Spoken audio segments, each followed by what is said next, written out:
Oh, and another great day for a ride. The sun is high in the sky, beautiful day, just cruising along. And oh, did you notice that shoulder check as I'm making a change in my lane? And we're going to go past this car. Oh, and a shoulder check and a mirror check to come back over. Yep, things are good right now because we can see really, really well.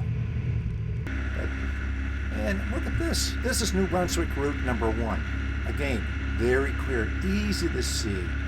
Plenty of space down the road, just along, enjoying yourself. Things are easy to look around. You can't beat this.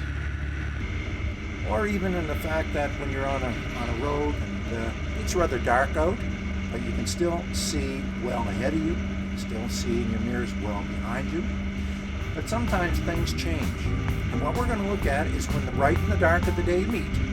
It becomes a very dangerous riding time for you and for people around you. Now here we are early in the morning and have the sun low, and right now it's shining over my left shoulder, which means that vehicles coming at me are going to have a hard time seeing me. The same here. I have the shadow over my right shoulder. That means that still the sun is low in the sky. Cars approaching are going to have a hard time, but not as tough as it could be, as we'll find out here in a moment. Knowing where that shadow is extremely important. And now as we move around, the shadow is going to be directly in front. Any approaching vehicles are going to have the hardest time seeing a small target like you. And you on a motorcycle do present a very small target, and it's extremely hard to see you. Now, let's look at it from the opposite direction. The sun is in your eyes, and when you're facing a bright sun, it creates glare and it makes it very difficult for you and anyone behind you to actually see. You have now just created another situation where, although you're in the front, you are a small target, and it's going to be very difficult for those behind you to be able to see you. And if you come to a stop very quickly, they may not see you making that stop. So just be aware of how difficult it is for others to see you from behind. Now, how do we get rid of some of that glare? Well, you know, sometimes electrical tape along the top of your visor is a great way of doing it, because now it acts like a sunshade that you would have in a car, and if you tilt your head, it makes it easy to see down the road. So look at the difference between that glare and what you would have if you blocked it out with some electrical tape. Just a simple little thing to do. Now, to make the problem even worse, having wet pavement and a low sun at the same time, and let's take a look at this intersection of some of the things that might create an issue.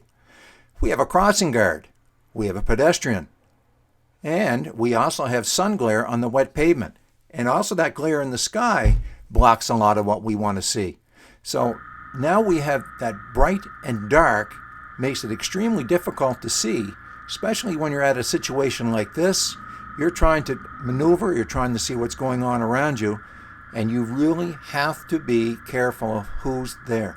And look at the difference between the crossing guard in his bright uniform and the person going across in dark.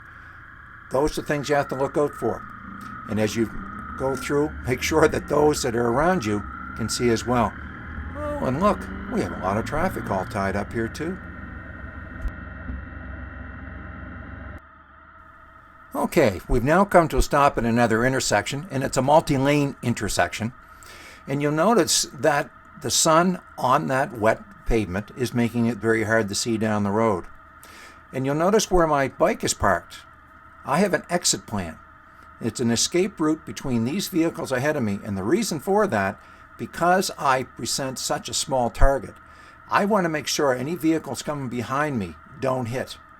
And if they try to hit me, I'm going to go in between these vehicles right ahead of me to escape that particular thing.